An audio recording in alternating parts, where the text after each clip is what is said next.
Jai Shriman Narayana.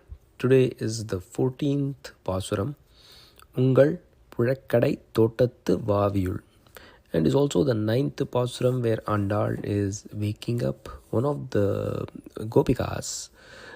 And until now, Andal was focusing on the namas of Perumal.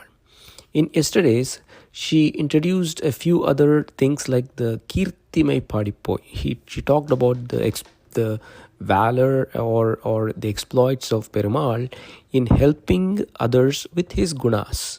The gunas swung into action, became his qualities that helps protect us.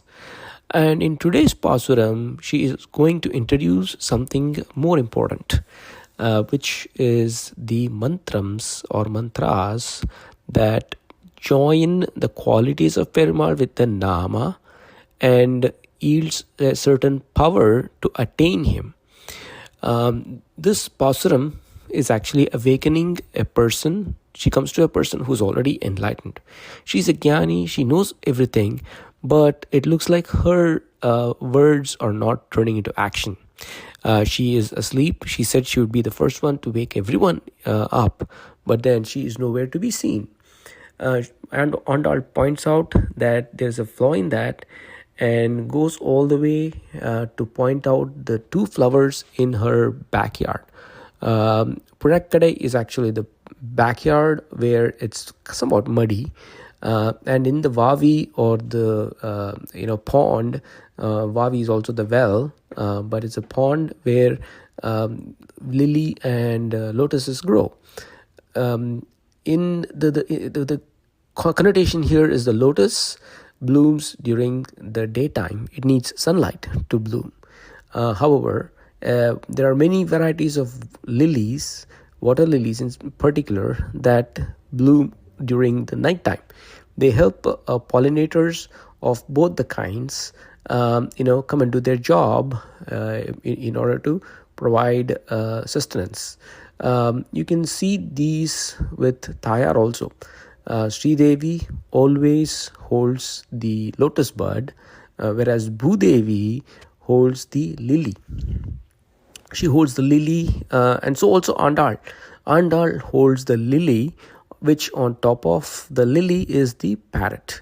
We hear in the sloka, Charu Kalhara Hasta. So she holds the lily. Sri Devi, of course, holds the lotus bud, which is how the creation originates.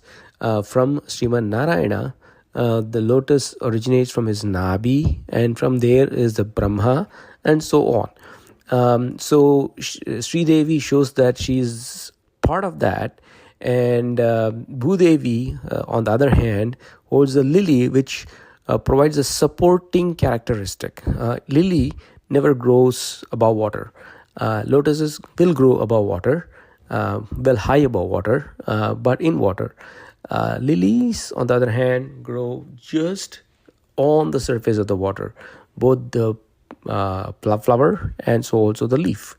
And now, so the symbolism here is that these flowers show us the origins of life.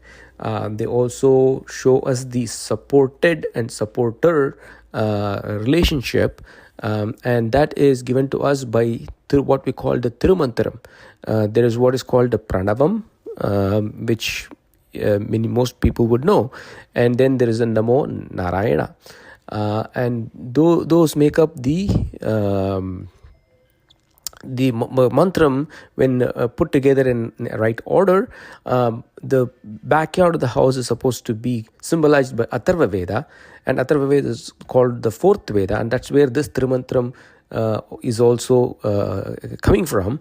A house is divided into four parts, in terms of like where people live, and Atharva Veda is supposed to be the fourth part, and hence she mentions that, and mentions that she's going to be singing about Pangaya Kannan, who is also the lotus-eyed one. So the origins of life and origins of the creation and where we need to reach is with Sriman Narayana, who is the lotus-eyed one. And that is what, Andal points us out, and to the Gopikas in today's Pasuram. Jai Srimanarayana, prayers to Andal's holy feet.